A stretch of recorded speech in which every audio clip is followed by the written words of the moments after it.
Hello friends, how are you? Once again I welcome all of you to my channel Learning Institute. বন্ধুরা আশা করি তোমরা সবাই ভালো আছো, আমিও ভালো আছি। তো বন্ধুরা আজকের ক্লাসে আমরা পাস্ট পারফেক্ট টেন্স নিয়ে আমরা আলোচনা করব। তো বন্ধুরা তোমরা সম্পূর্ণ ভিডিওটা দেখতে থাকবে, তোমরা স্কিপ করবে না।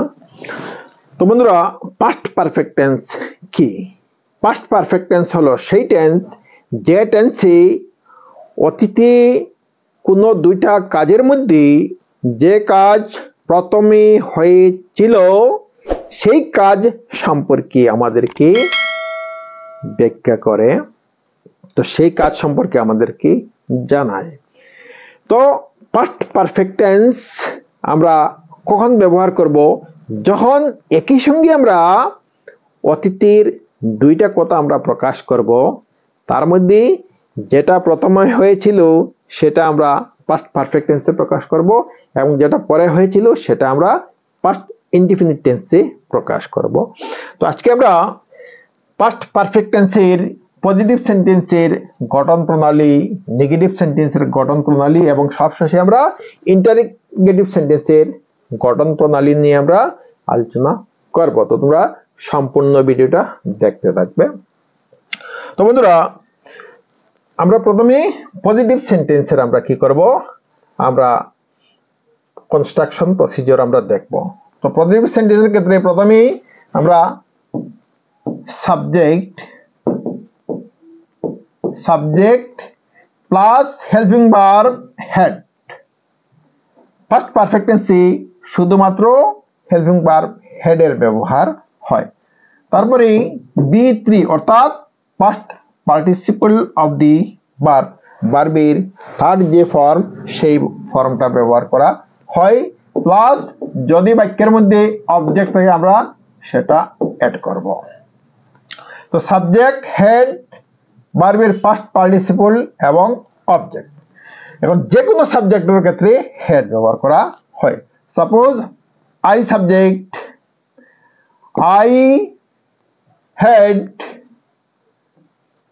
সাপোজ ফিনিশ ভার্ব, তো ফিনিশের past participle finished. I have finished object the work. আমি কাজটি শেষ করেছিলাম, তার অর্থ হলো আমি কাজটি শেষ করেছিলাম। তো এখন পাস্ট পারফেক্ট টেন্সের কোন সময় ব্যবহার করা হয়? আমি কাজটি শেষ করেছিলাম, এরপরে আরো কিছু ঘটনা হয়েছিল, আরো কিছু কাজ হয়েছিল। তো এই দুইটা কাজকে যখন একই সঙ্গে বোঝানো হয় তখন যেটা পূর্বে হয় সেটা পাস্ট পারফেক্ট টেন্সের এবং পরে যেটা হয় সেটা পাস্ট ইনডিফিনিট টেন্সের হয়। যেমন I had finished the work before,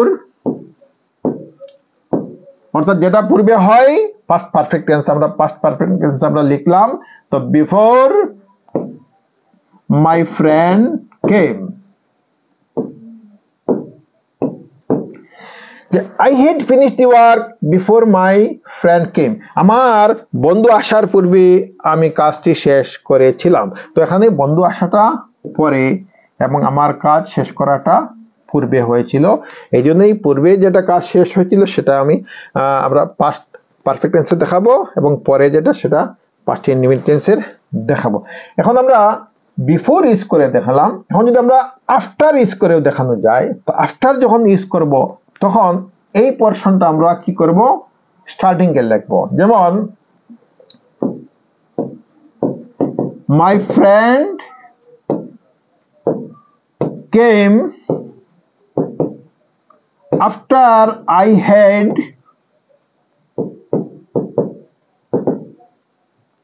finished the work.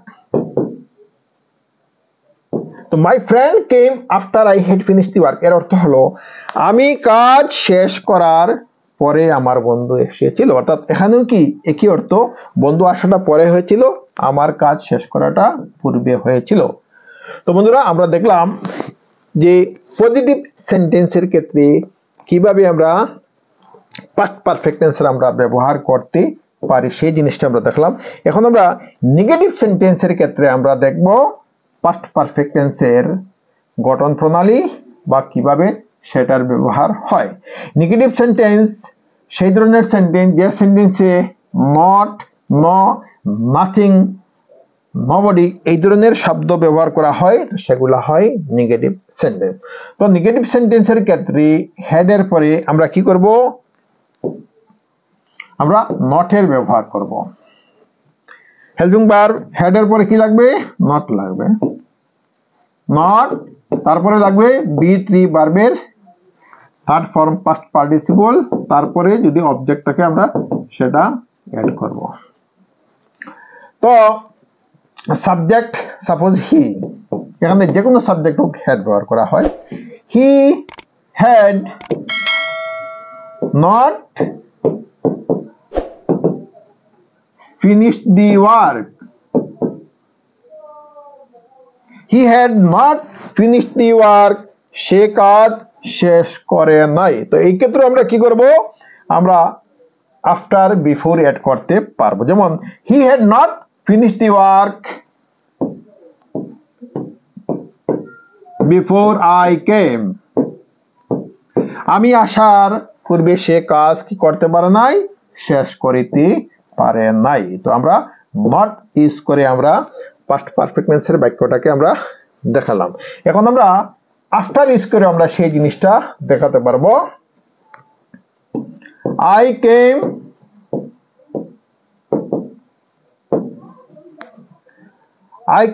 after he had not done the work. Done the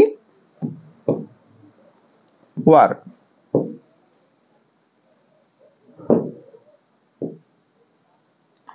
অর্থাৎ সে কাজটি করে শেষ করতে পারে নাই, অর্থাৎ আমি পরে আমার আসার পূর্বে সে কাজটি শেষ করতে পারে না। I came after he had not done the work, যে আমার আসার অর্থ হলো আমার আসার পূর্বে সে কাজটি শেষ করিতে পারে নাই। আমি পরে আসলাম কিন্তু তার পূর্বে সে কাজটি কি করতে পারে নাই?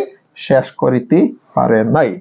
তো আমরা কিভাবে নেগেটিভ সেন্টেন্স হয় পাস্ট পারফেক্ট টেন্সের আমরা দেখলাম। এখন আমরা পাস্ট পারফেক্ট টেন্সের ইন্টারোগেটিভ সেন্টেন্স কিভাবে হয় আমরা দেখব।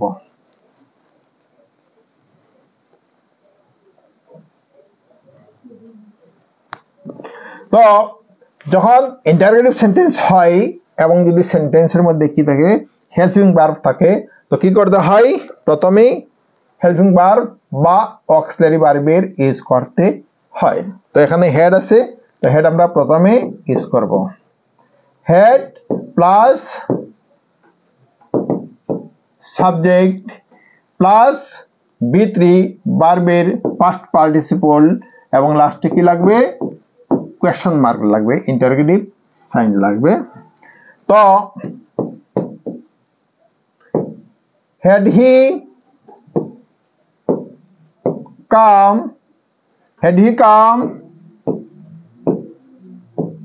before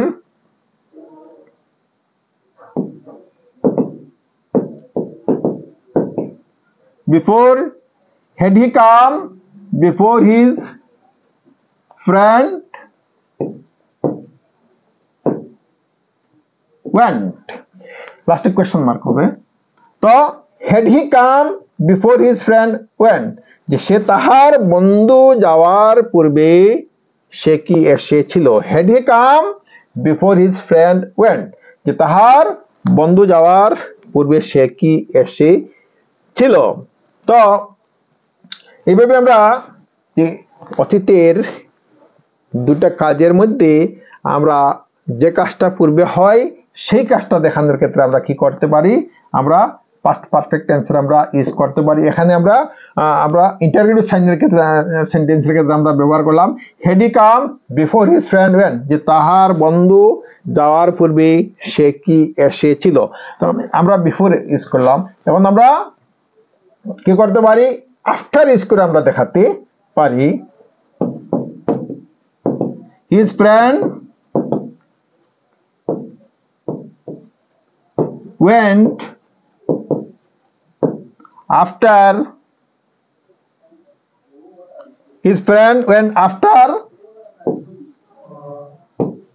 had he come, এর অর্থ হলো যে তাহার বন্ধু যাওয়ার পূর্বে সে কি এসেছিল।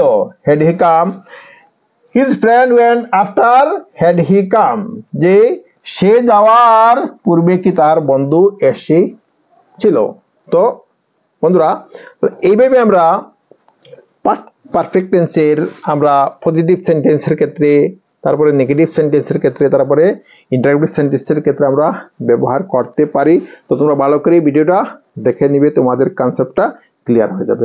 তো বন্ধুরা, তোমরা যারা এখনো আমার চ্যানেলকে সাবস্ক্রাইব করো নাই, সাবস্ক্রাইব করে নিও, বেল আইকনে ক্লিক করিও এবং তোমরা ভিডিওতে একটা লাইক দিও। তো আজ এই পর্যন্তই, থ্যাংক ইউ সো মাচ।